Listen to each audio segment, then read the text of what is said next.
वो नकाब लगाकर खुद को इश्क से महफूज समझते रहे। वो नादान थी, इतना भी नहीं समझती कि इश्क चेहरे से नहीं आंखों से शुरू होता है।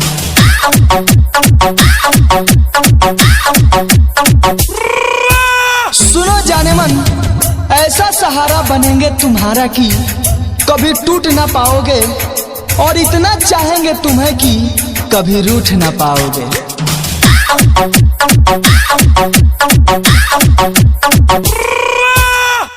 सच्चे प्यार की यही पहचान है दोस्तों, सच्चे प्यार की यही पहचान है।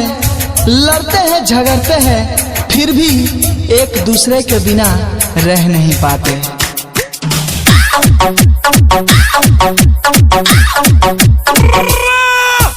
किसी ना किसी को किसी पर एतबार हो जाता है। एक अजनबी सा चेहरा बेशुमार हो जाता है। खुशियों से नहीं होती मोहब्बत सदा, किसी की कमियों से भी कभी प्यार हो जाता है।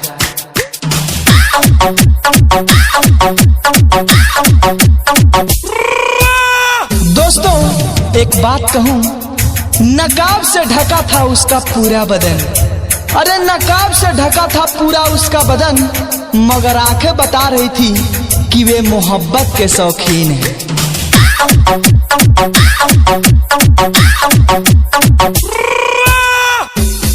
सुनो एक बात कहूं, हर पल आपको हंसाना, आपसे बातें करना, थोड़ा लड़ना और हद से ज्यादा प्यार करना, बस यही तो है मेरी जिंदगी।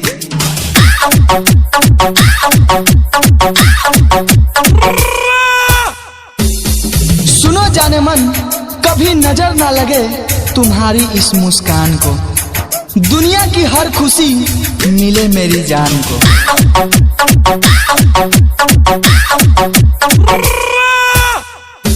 दोस्तों मोहब्बत सीखनी है तो मौत से सीखो, जो एक बार गले लगा ले तो फिर किसी का होने नहीं देती।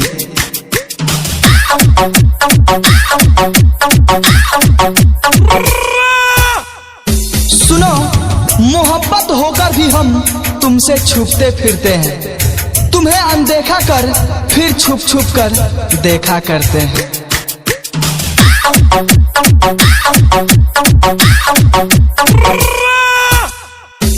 एक बात कहूं जाने मन, दिल की आवाज को इजहार कहते हैं, झुकी निगाह को इकरार कहते हैं। सिर्फ पाने का नाम इश्क नहीं, कुछ खोने को भी प्यार कहते हैं।